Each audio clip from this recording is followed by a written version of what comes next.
Welcome back to the channel. அர்ச்சனாக்கும் மாயாவுக்கும் இருக்க பிரச்சனை கூட ஓரளவுக்கு எண்டுக்கு வந்துருச்சு. ஆனா தினேஷ்க்கும் விசித்ராவுக்கும் இருக்க பிரச்சனை இருக்குல்ல, அது எண்டுக்கே வராது போல ரொம்ப பெரிய பிரச்சனையா போகுது. அது மட்டும் இல்லாம நேத்து விஜய் டிவில நடந்த ஒரு ஷூட்டிங்கே ஆக்சுவலா ஸ்டாப் பண்ணியிருக்காங்க. ஏன்னா அவ்வளோ பெரிய பிரச்சனையா இருக்கு. விசித்ரா வந்து அந்த அளவுக்கு ரியாக்ட் பண்ணியிருக்காங்க. ஸோ அது என்னன்னு பார்க்கலாம். அது மட்டும் இல்லாம விசித்ரா ஒரு இன்டர்வியூ கொடுத்தாங்களா, அதுல வந்து மாயாவை பத்தி இப்போ இருக்க ஒப்பீனியன் அதையும் பார்த்தீங்கன்னா ரிவீல் பண்ணியிருக்காங்க. செம்ம இன்ட்ரெஸ்டிங்கான மேட்டர். ஸோ இதெல்லாம் ஒன் பை ஒன்னா பார்த்தலாம். நம்ம சேனல் ஃபர்ஸ்ட் பார்த்தீங்கன்னா மறக்காம சப்ஸ்கிரைப் பண்ணிக்கோங்க.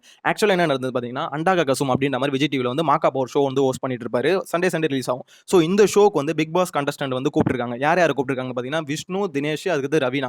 இவங்க எல்லாரையும் ஒரு டீமாவும், அதுக்கடுத்து அனன்யா, அக்ஷயா, அப்புறம் விசித்ரா இவங்கள ஒரு டீமாவும் ஆக்சுவலா ஸ்பிளிட் பண்ணி வச்சிருக்காங்க. ஏன்னா 2 டீமா தான் இந்த ஷோ வந்து விளையாடுவாங்க இந்த ஷோல.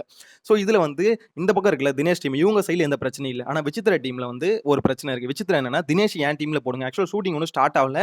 எல்லாம் அந்த மேக்கப் போட்டு ரெடி ஆயிட்டு இருப்பாங்க. ஸோ இந்த சமயத்துல விசித்ரா சொல்றாங்க, தினேஷ் என் டீம்ல போடுங்க.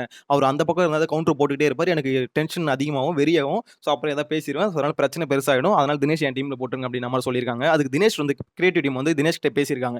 கிரியேட்டிவ் டீம் வந்து பேசுனதுக்கு தினேஷ் என்ன சொல்லியிருக்காரு, ஏங்க அப்படிலாம் அவங்க பக்கத்துல போய் நிக்க முடியாது. ஆல்ரெடி அவங்களுக்கு எனக்கு ஒரு பெரிய வார் ஒன்று போயிட்டு இருக்கு.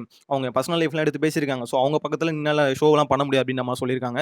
ஸோ இந்த சமயத்துல வந்து விசித்ராவோட வந்து சமாதானப்படுத்திருக்காங்க. மேடம் இது ஒரு ஃபன் ஷோ, ஃபன்னா எடுத்துட்டு போயிடலாம். அவ்வளோ பெருசா நீங்க ரியாக்ட் பண்ற அவசியம் இல்ல அப்படின்ற மாதிரி சொல்லியிருக்காங்க.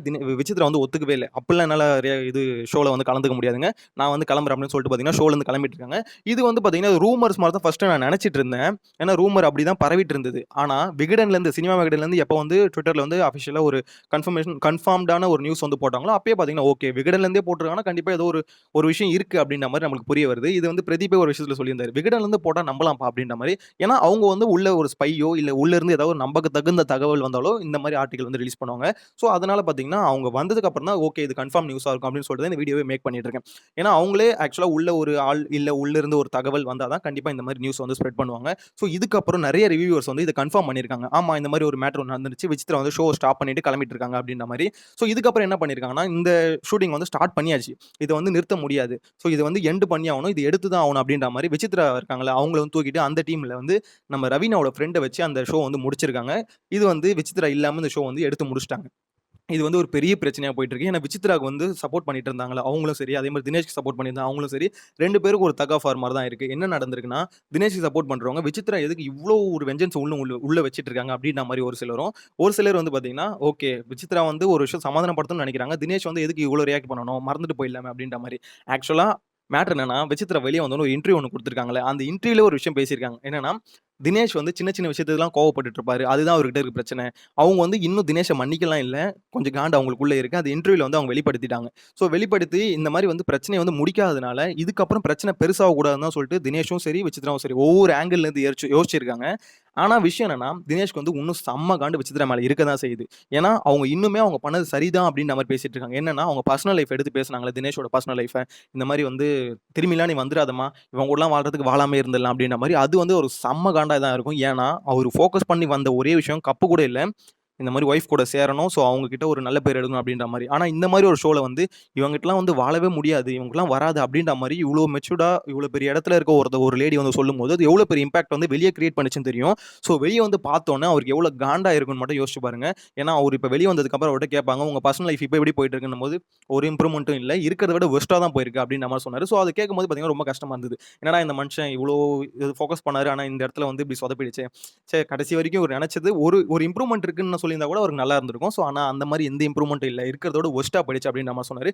ஸோ இந்த சமயத்துல விசித்ராவ பார்த்தா அவருக்கு காண்டு ஆவுமா? ஆவாதா? கண்டிப்பா அந்த காண்ட்ல தான் அவரு சொல்லியிருக்காரு. அவங்க பக்கத்துல என்னால நிக்கவே முடியாது அப்டின்ற மாரி. இதுக்கு நெறைய பேர் பார்த்தீங்கன்னா, பாதி பாதியா பிரிச்சோம்னு வச்சுக்கோங்களேன். கிட்டத்தட்ட ஒரு 75% ஆஃப் தி பீப்பிள் வந்து தினேஷ்க்கு சப்போர்ட் பண்ணி தான் பேசிட்டு இருக்காங்க. ஏன்னா தினேஷ்க்கு மேல தப்பு இருக்கு. இது பிக் பாஸ்ல இருந்த வரைக்கும் என்னன்னா, அவர் சின்ன சின்ன விஷயத்தையும் பார்த்தீங்கன்னா, எடுத்து பெருசா இரிட்டேட் பண்ற மாரி பேசுவாரு. இல்லன்னு சொல்லல. அதுக்குன்னு விசித்ரா பேசுனது கரெக்ட்ன்னு யாருமே சப்போர்ட் பண்ணல. ஆனா விசித்ரா அந்த இடத்துல பார்த்தீங்கன்னா, சாரி அப்டின்ற மாரி எந்த ஒரு இதுவுமே கேட்கல. ஸோ அது வந்து இப்போ வந்து பெரிய இம்பாக்ட். ஏன்னா இன்டர்வியூல கூட அவங்க சொல்றது என்னன்னா, அவங்க சைட்ல இருக்க நியாயத்த தான் அவங்க வந்து தெளிவுபடுத்திறாங்களே தவிர, ஓகே தினேஷ் இந்த மாரி பேசிட்டேன். அது வந்து எனக்கு கொஞ்சம் ஹர்ட்டா தான் இருக்கு வெளிய வந்து பார்த்ததுக்கு அப்புறம். ஸோ அதனால ஒரு சாரி கேட்கணும் அப்டின்ற மாரி ஒரு இடத்துல கூட அவங்க கேட்கல. இல்ல வந்து அவங்களுக்கு ஹர்ட் ஆயிருந்தா ரொம்ப எப்படி சொல்றது? ஏதாவது ஒரு ஜஸ்டிஃபிகேஷன் ஓகே இந்த மாரி வந்து நான் பண்ணது தப்பு தான் அப்படின்ற மாரி ஒத்துக்கிட்டாவது போயிருக்கலாம். ஆனா எதுவுமே கேட்காதனால, திருப்பி இந்த மாரி ஒரு ஷோல வந்து ஒருத்தர் பார்க்கும்போது கண்டிப்பா இந்த கிளாஷ்லாம் இருக்க தான் செய்யும். எனிவேஸ் விசித்ரா போயிட்டாங்க. இந்த ஷோ வந்து இப்படியே வந்து அண்டா காசும் அந்த ஷோ வந்து பார்த்தீங்கன்னா எடுத்து முடிச்சிட்டு இருக்காங்க. இதுக்கப்புறம் அவங்க இன்டர்வியூல சொல்லியிருந்தாங்கல்ல, இதுல வந்து மாயாவ பத்தி ஒரு விஷயம் சொல்லியிருக்காங்க. என்னன்னா ரெட் கார்ட் மேட்டர். பிரதீப்போட ரெட் கார்ட் மேட்டர் பத்தி கேட்டாங்க. ஸோ இதுல வந்து என்ன சொன்னாங்கன்னா, அவங்க வந்து கூல் சுரேஷ் இஷ்யூ பத்தி மட்டும் தான் பேச போறதா நான் நெனைச்சிட்டு இருந்தேன். ஆனா அங்க வந்ததுக்கப்புறம் விமன் சேஃப்டின்ற ஒரு விஷயத்த எடுத்துட்டாங்க. எடுத்து ஒவ்வொரு பாயிண்ட்டா எல்லாம் பேச ஆரம்பிச்சுட்டாங்க. எனக்கு காண்டாயிடுச்சு. அதனால தான் நான் வந்து பார்த்தீங்கன்னா, மாயாக்கு சப்போர்ட் பண்ணாம அகைன்ஸ்டா வந்து பேசிட்டு இருந்தேன். நானும் சரி, அர்ச்சனாவும் சரி, இவங்க ஏதோ தப்பா பண்ணிட்டு இருக்காங்க. அங்க பேசணும்னு நெனைச்சேன். என்ன பொறுத்தவரைக்கும் நியாயமா ஒரு மம்மியா எப்படி நடந்துக்கணுமோ, அந்த மம்மியா தான் நான் நடந்துக்கிட்டேன் அப்படின்ற மாரி விசித்ரா வந்து பேசிட்டு இருந்தாங்க. ஸோ இது அந்த இன்டர்வியூ பார்க்கும்போது, அவங்க ரொம்ப பெருசா யாரையும் அட்டாக் பண்ணி அப்படிலாம் பேசல. ஆனா ஒரு இடத்த வந்து இப்ப புரிஞ்சுகிட்டு இருக்காங்க. என்னன்னா, மாயா, பூர்ணிமா இவங்கலாம் அவங்கள யூஸ் பண்ணிட்டாங்கன்றது மட்டும் அவங்களுக்கு கிளீனா தெரியுது. ஏன்னா, இப்போ வந்து எல்லாம் டீமா ஒண்ணா இருக்கீங்களா? அப்படின்ற மாரி கேட்டதுக்கு, இல்லங்க என்ன வந்து மெச்சூர்டான ஆளு, பெரிய ஆளுன்றதுனால என்ன ஒதுக்கிட்டாங்க அப்படின்ற மாரி தான் அவங்க பேசியிருக்காங்க. இப்போ உங்களுக்கு புரிஞ்சிருக்கும். ஆக்சுவலா அவங்களோட உண்மையான டீம் யாருன்னா, மாயாவோட உண்மையான டீம் யாருன்னா, மாயா, பூர்ணிமா, நிக்சன், ஜோவிகா இவங்கலாம் தான். அக்ஷயா இவங்கலாம் தான் உண்மையான டீம். விசித்ரா இவங்கலாம் பார்த்தீங்கன்னா சப்போர்ட்டிங் கேரக்டர். உள்ள வச்சுக்கிட்டு தேவையானப்ப வச்சுட்டு தூக்கி போட்டுறது. ஸோ இதுதான் பார்த்தீங்கன்னா விஷ்ணு சொல்லிக்கிட்டே இருந்தாரு. ஆனா இவங்களுக்கு புரியவே இல்ல. வெளிய வந்ததுக்கு அப்புறம் தான் புரிஞ்சிருக்கு. மாயா வந்து நம்மள வந்து இப்ப டச்சே வச்சுக்கல. மாயா மட்டும் இல்ல. ஆக்சுவலா மோஸ்ட்லி யாருமே பார்த்தீங்கன்னா, அவங்க கூட டச்ல இல்லையாம். ஸோ அது அவங்க சொல்லும்போதே தெரியுது.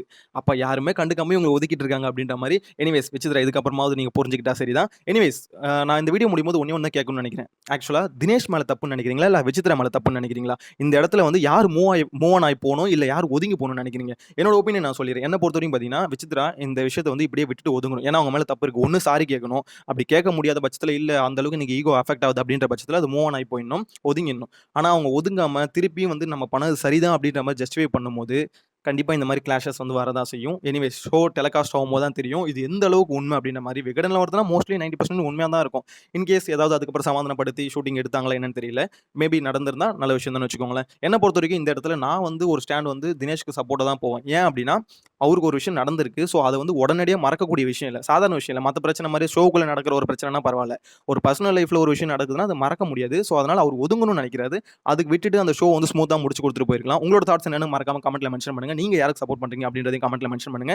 நாளைக்கு கமல் சாருக்காகவே ஒரு ஸ்பெசிஃபிக்கான ஒரு டாபிக் எடுத்து ஆக்சுவலா பேசியிருக்கேன். என்னன்னா, கமல் சார் வந்து இந்த ஷோ வந்து பிக் பாஸ் 8 சீசன் 8 விட்டு குவிட் பண்ண போறார்ல அப்படின்ற ஒரு நியூஸ் வருதுல்ல. ஸோ அதுக்கு காரணங்கள் என்ன அப்படின்ற மாரி ஒரு 5 பாயிண்ட் கண்டுபிடிச்சு அந்த வீடியோ வந்து ரெடி பண்ணி வச்சிருக்கேன். நாளைக்கு அந்த வீடியோ வந்துரும். நம்ம சேனல் ஃபர்ஸ்ட் டைம் பார்த்தீங்கன்னா சப்ஸ்கிரைப் பண்ணிட்டு வெயிட் பண்ணுங்க.